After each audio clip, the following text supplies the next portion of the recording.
고린도 전서 3장 10절로 15절입니다. 고린도 전서 3장 10절로 15절 우리 함께 봉독하겠습니다. 내게 주신 하나님의 은혜를 따라 내가 지레본 건축자와 같이 돌을 닦아 두매 다른 이가 그 위에 세우나 그러나 각각 어떻게 그 위에 세울까를 조심할지니라. 이 닦아 둔 것 외에 능히 다른 터를 닦아 둘 자가 없으니 이 터는 곧 예수 그리스도라. 만일 누구든지 금이나 은이나 보석이나 나무나 풀이나 집으로 이 터 위에 세우면 각 사람의 공적이 나타날 터인데 그 날이 공적을 밝히리니 이는 불로 나타내고 그 불이 각 사람의 공적이 어떠한 것을 시험할 것임이라. 만일 누구든지 그 위에 세운 공적이 그대로 있으면 상을 받고 누구든지 그 공적이 불타면 해를 받으리니 그러나 다시는 구원을 받되 불 가운데서 받은 것 같으리라. 아멘. 이 땅의 모든 교회들은 은혜도 있고 문제도 있습니다. 문제가 없는 교회는 한 교회도 없습니다. 중요한 것은 계속 하나님의 은혜가 흘러내려오느냐, 계속 성령의 기름 부음이 흘러내려오느냐, 이게 중요합니다. 바울이 갈라디아 교회에 편지 쓸 때도 보면 거짓 선생들이 와서 할례 받아야 된다, 유대인들이 말하는 율법주의자적인 율법을 지켜야 된다, 이렇게 구원에 대해서, 의롭게 대해서 예루살렘에서 온 거짓 선생들이 요거 조금 소리 안 나게 하면 좋겠는데, 조금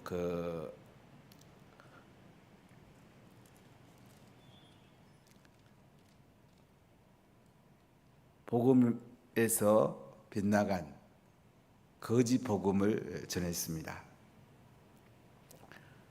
그래서 갈라디아 교회에 바울이 편지하면서 하나님 앞에 의롭게 되는 것은 십자가에 죽으시고 부활하신 예수님 은혜로 된다, 믿음으로 된다는 이신청의의 교리를 이야기하고, 그 다음에 성령을 위해서 살고 성령을 위해 심어라. 성령 충만 받아야지 우리가 하나님 형상 닮아간다, 성화된다는 이야기를 갈라디아서에서 담고 있습니다. 근데 고린도전서에 보면 바울이 이제 고린도 교회에 편지하면서 분쟁 문제를 제일 먼저 언급합니다. 고린도 교회는 무역 도시, 상업 도시, 아주 큰 도시입니다. 그런데 아프로디테 신전이 있어갖고 종교 창기들이 한 1000여 명 있을 정도로 굉장히 음란한 도시였고, 또 철학과 수사학 학교가 있어서 그들은 지혜를 많이 추구했습니다. 그래서 그들은 소피스토 같은 화려한 메시지, 수사학적 메시지를 매우 좋아했습니다. 아마 아볼로가서 가르칠 때 굉장히 좋아했을 겁니다. 근데 바울은 이 교회를 개척했고 기초를 놨습니다. 명확한 복음을 전했습니다. 이 교회는 십자가에 죽으시고 부활하신 예수님의 그 기초 위에 있었습니다. 그런데 분쟁이 일어나가지고 바울파, 베드로파, 아볼로파, 그리스도파, 바울은 세례 적게 준 것을 감사하게 생각한다. 야, 바울파 만들지 마라. 다 예수님 안에서 하나 돼야지 무슨 파가 있냐. 이렇게 바울은 고린도 교회의 분쟁의 문제를 제일 먼저 언급합니다. 대개 분쟁은 시기 질투에서 오거든요. 시기 질투하고 모함하고 이렇게 하면 안 된다는 거예요. 사람이 이제 시기 질투가 전혀 없는 사람이 어디 있겠습니까? 그래도 이제 하나님 은혜를 받으면서 우리가 계속 다듬어 가야죠. 교회를 덕스럽게 세우고 서로 세우는데 우리가 마음을 합치고 하는 것이 너무너무 소중하죠. 교회는 서로 하나가 되는, 서로 세워주는 오이코도메오 덕을 끼치는 것이 가장 중요합니다. 그래서 바울은 이제 예수 믿게 된 것이 세상의 죄로 된 거 아니지 않느냐. 그러면 통치자들이 예수님을 십자가에 못 박아 죽였겠냐. 우리가 하나님의 지혜와 하나님의 능력으로 예수를 믿은 사람들인데 이제 육에 속한 자, 어린아이 신자에서 온전한 자로, 성숙한 신자로 나가야 되지 않겠느냐. 이렇게 고린도 교회에 편지하면서 바울은 바로 분쟁에서 너희들이 이제 예수님 중심으로 하나가 되라. 바울은 심었고 아볼로는 물을 주었으되 자라나게 하시는 분은 하나님이시다. 오직 하나님만 자라게 하실 수 있다는 거죠. 물 주는 것도 필요하고 심는 것도 필요합니다. 그러나 자라나게 하지 않으면 아무 소용이 없습니다. 그렇기 때문에 우리는 하나님의 동력자들이고 우리는 하나님의 밭이고 하나님의 집이다. 우리는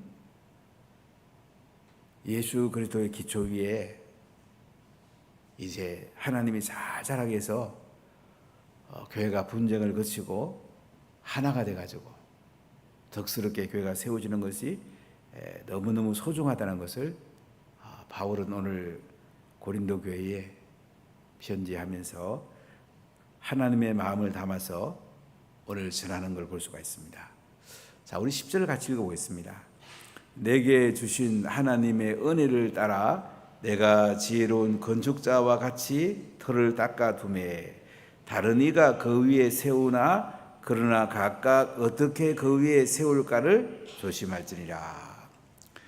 내게 주신 은혜를 따라 바울은 이렇게 오늘 말씀을 합니다. 바울은 예수님을 핍박했고 스데반 집사가 복음 전할 때에 돌 던지는 사람을 뒤에서 조종한 사람이에요. 오신을 맡은 사람이에요. 그는 대제사장의 공문을 가지고 다메섹까지 예수 믿는 사람을 잡으러 갑니다. 이런 사람이 다메섹에서 부활한 예수님을 태양빛보다 더 밝은 빛 가운데 만나게 됩니다. 워낙 빛이 밝으니까 눈에 비늘 같은 게 생겨서 안 보였어요. 하나님은 아나니아를 준비해 놓으시고 안수기도 받고 비늘 같은 게 떨어집니다. 이 은혜를 바울은 잃을 수가 없어요. 이 은혜는 어떻게 있겠어요? 여러분 예수님을 만난 그 은혜를 잃을 수가 있습니까? 첫사랑을 잃을 수가 있습니까? 이 은혜가 그렇게 중요한 거예요. 저도 78년 예수님 만나고 성령 충만 받고 은혜 받고 큰일 잊을 수가 없죠. 81년에 건강강가에서 주님이 저를 목회자로 부르신 것을 잊을 수가 없죠. 우리가 하나님의 은혜를 잊어서는 안 돼요. 항상 하나님의 은혜가 우리에게 흘러 들어와야 돼요. 사람은 다 부족해요. 사람은 고칠 게 다 있어요. 다 문제투성이에요. 중요한 것은 은혜를 사모하는 게 중요해요. 또 하나님 중심으로 은혜를 사모해야 돼요. 또 어떤 사람은 자기 중심으로 은혜를 갖다 붙여요. 그거 아니에요. 절대 자기 소리 내지 마세요. 자기 주장하지 마세요. 은혜가 흘러들어와서 계속 그걸 빼내야 돼. 나라는 걸 빼내야 돼. 내가 없어져 버려야 돼. 마지막에 예수님만 남아야 돼. 이게 중요한 거예요. 바울은 예수님 만나고 아라비아에 가서 3년 동안 엎드려서 주님을 묵상합니다. 이 아라비아가 페트라라고 저는 생각이 되는데요. 나바티안 사람들이 살던 곳이에요. 거기서 가서 기도하고 또 복음 전하고 예수님을 깊이 묵상합니다. 하나님의 은혜 속에 깊이 들어갑니다. 그래서 완전히 사울이 바울로 되는, 완전히 인생의 새로운 기름 부음이 많은 이런 은혜를 받았습니다. 우리 은혜 받는 자를 삼아야 돼요.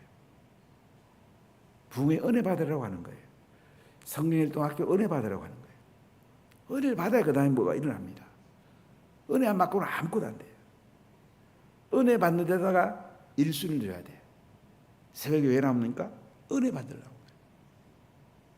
하늘로부터 성령의 기름이 흘러들어와야 돼요. 하늘로부터 맑은 물로 흘러들어와야 돼요. 그리고 내 속에 찌꺼기들이 빠져나가야 돼요. 사람마다 차이가 있겠지만 다 찌꺼기였잖아요. 종류도 다 다르겠죠. 바울은 율법학자였습니다. 그런 똑똑한 사람이었습니다. 갈말리엘 문화에서 가장 촉망되는 사람이었습니다. 그가 예수님을 만나고 은혜를 받습니다. 다 내려놓습니다. 예수 그리스도를 아는 지식이 가장 고상해서 그 외의 모든 것을 배설물로 여겼다. 다 갖다 버렸다는 거예요. 이게 예수 믿는 거예요. 하나님 은혜가 계속 흘러내려서 나라는 댐으로 다 빠지고 예수님이 광채 가운데 아름답게 빛날 때 이 예수님을 잘 믿는 거예요. 그래서 바울은 오늘 내게 주신 하나님의 은혜를 따라 내가 지혜로운 건축자와 같이 터를 닦아두매. 바울은 지혜로운 건축자와 같았다. 이 건축자가 지혜로운 게 중요하죠.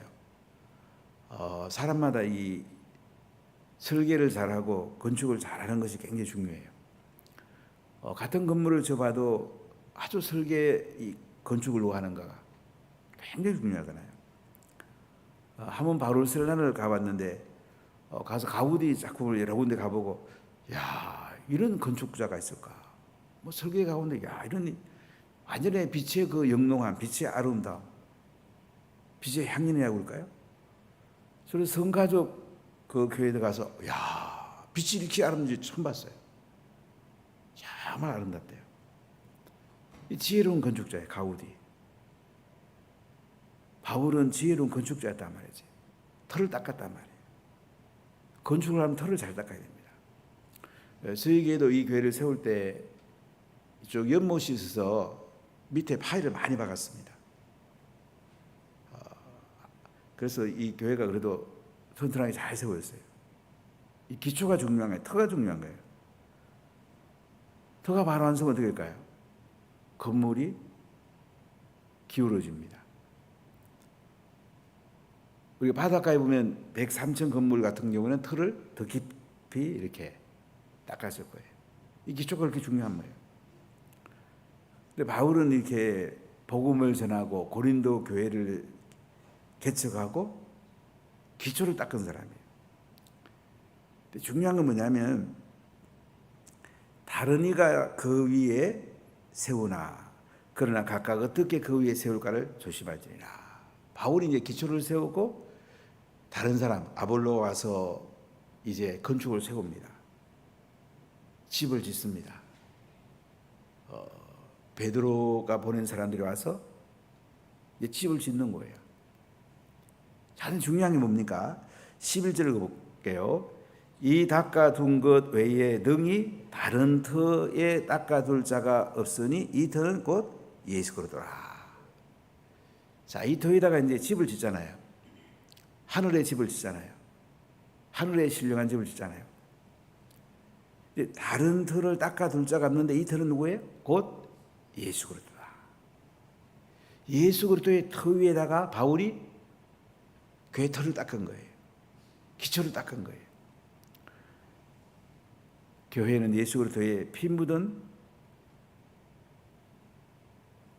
몸 위에 터가 세워진 거예요. 이게 중요해요. 그래서 예수님 중심으로 하나가 돼야 돼요.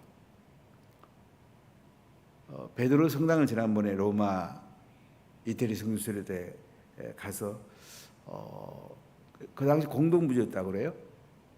베드로가 십자가에 못 박히고 공동부지 갖다 버렸어요. 그 터 위에 이제 교회를 세웠어요. 캐톨릭은 베드로의 터 위에 세웠다고 그래요. 우리가 마태복음 16장도 보면 우리는 베드로의 신앙 고백 위에 교회가 세워졌다고 그러는데 캐톨릭은 베드로 위에 세워졌다. 일대 교황 위에 교회가 세워졌다. 그리고 교황의 칙령이 성령만큼 권위가 있습니다. 그건 잘못된 거죠. 터는 예수님밖에 없습니다. 아멘. 예수님만이 교회 터예요. 그러니까 예수님 중심으로 교회는 하나 돼야 돼요. 예수님은 교회의 머리이면서 교회의 터가 된다는 거죠. 자, 12절 같이 읽어보겠습니다. 만일 누구든지 금이나 은이나 보석이나 나무나 풀이나 집으로 이 터 위에 세우면, 자, 바울이 이제 교회 터를 예수님의 터 위에 세웠잖아요.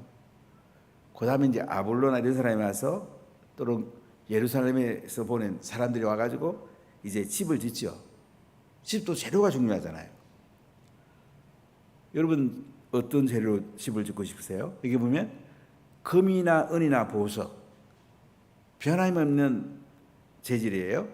그러니까 좋은 재료 가지고 예수님의 터 위에 교회를 짓는다는 거죠. 풀이나 집으로 지으면 어떨 것 같아요? 불나면 쉽게 타겠죠. 제가 어린 시절에 초가집에 살았는데 제가 6살인가 7살인가 그 집 빗가루에 친구들하고 놀다가 성냥불로 불을 놔가지고 옆집에 이게 불 붙은 적이 있었는데 그 초가집 그 뭐 석가래 밤새도록 타는 거 보면서 야 이거 뭐 풀로 지은 거 집으로 지은 건요 쉽게 타버립니다. 나무는 좀 중간쯤 되는 자료라고 할까요? 어떤 재료로 집을 짓는가 중요하다는 거죠. 자, 불이 났습니다. 그럼 어떻게 될까요? 13절 읽어볼까요?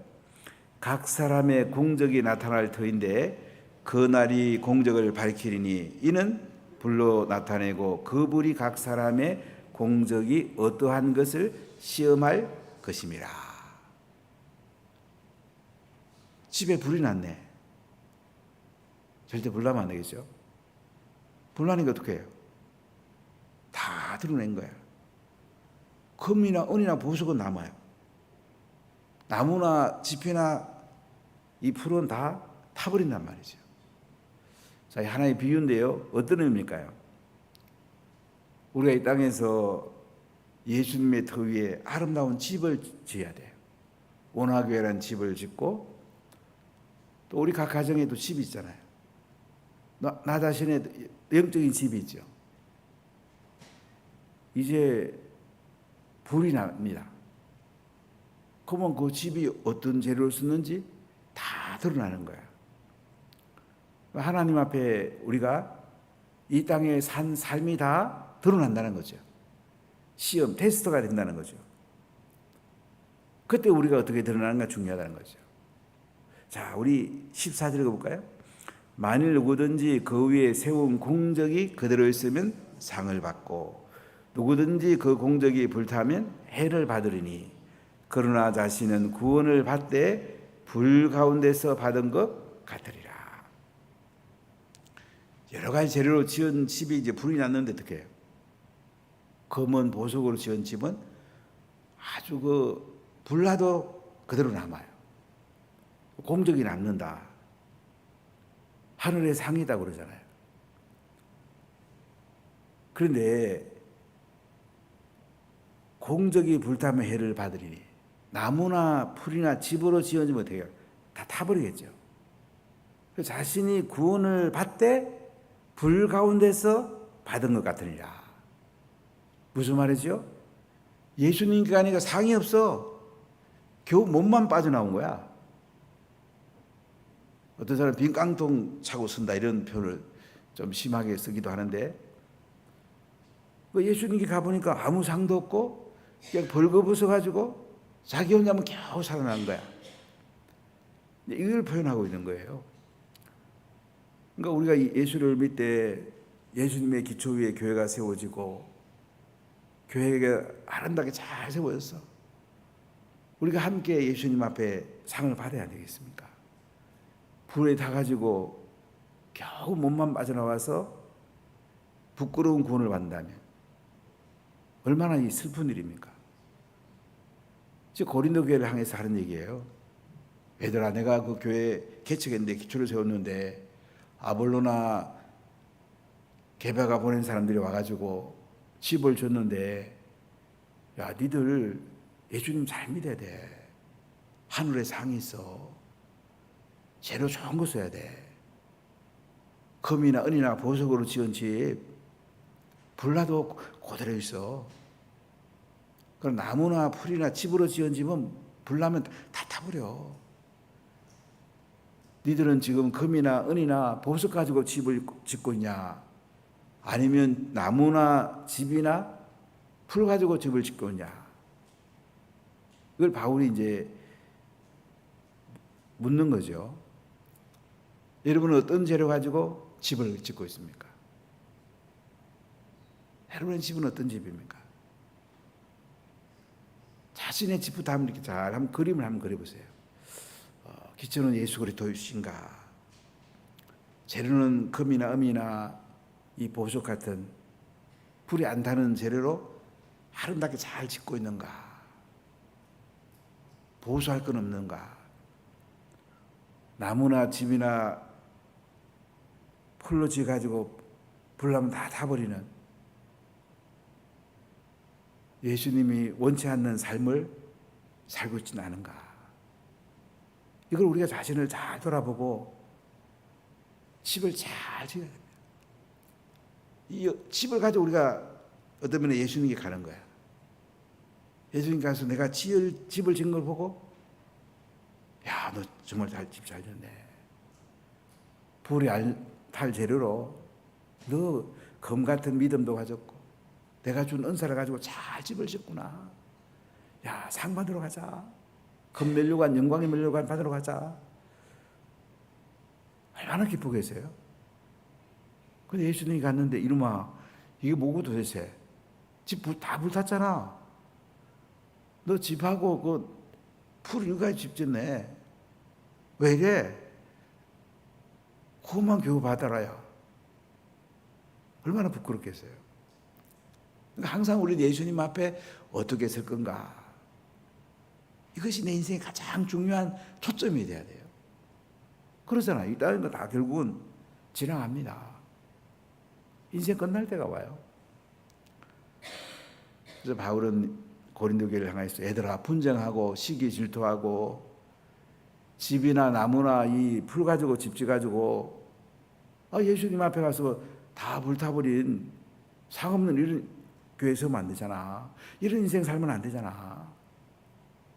예수님의 터 위에 금과 은과 보석으로 집을 잘 지어서 예수님 앞에 가서 상 받는 이런 교회, 이런 인생 돼야 안 되겠냐?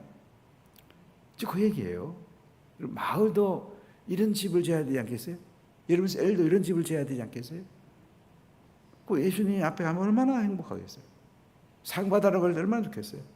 분명히 예수님 앞에 가면 우리 간증을 해야 돼요. 여러분 어떤 간증을 할 거예요? 이 땅의 모든 삶이 필름처럼 다 지나갈 것입니다. 이거 테스트 한다고 그러잖아요. 이 땅의 삶을 다 하라는 테스트 한다잖아요. 그때 우리가 아름다운 집을 드리면서 예수님 감사합니다. 다 예수님의 은혜였습니다. 모든 것이 하나님이 하셨습니다. 이렇게 하나님의 영광을 드리고 예수님께 아름답게 써야 되지 않을까요? 저는 운하교회를 목회하면 늘 그런 마음을 가지고 목회를 했어요. 참 교회를 목회하는 게 안 싫더라고요. 뭐 다양한 사람들이 있으니까요. 다 맞출 수는 없고요. 제가 예수님께 맞추려고 애는 쓰는데 참 안 쉽더라고요. 이 사랑관계가 목회하는 건 제일 어렵더라고요. 사랑관계가 안 쉬워요. 이 참 모든 거 하나님 다듬어 줘야 되는데 방법이 없어요. 하나님 은혜가 임해야 되고 성령의 분부가 돼야 되고 하나님이 만져줘야지. 뭐 제가 할 수 있는 게 뭐가 있겠습니까? 주님이 하셔야 돼. 항상 우리 은혜의 자리에 먼저 나와야 돼. 그러나 다른 걸 해야 돼. 오늘 새벽에 작가님 나가고 작년에 그 임직 받은 사람이 지금 신앙생활 잘하고 있나? 자, 그 기도를 했는데 보니까 오늘 전화를 해야 되나? 강현정 권사 어디 갔노? 강현정 권사 보고 전화해라고 그럴까? 저는 새벽 기도 말씀 듣다가 그것 때문에 마음이 좀 아팠어요. 이분들이 새벽도 안 나오고 말이야. 이게 뭐 하는 거지? 이게 삶이 되잖아요. 목회자 하려면 늘 그 마음이 그거예요. 자식처럼 잘 됐으면 좋겠는데, 은혜를 받았으면 좋겠는데, 다 그 마음이에요, 그 마음. 바울이 편지 쓰면 그렇지 않겠습니까? 고린도 성도들이, 이놈들이 말이야, 예수님 은혜 받고, 이 집을 잘 지어서 예수님 앞에 상이 있어야 되는데, 이 바울의 손이지 않았겠어요? 여러분, 한번 집을 잘 지읍시다. 할렐루야. 기도하겠습니다.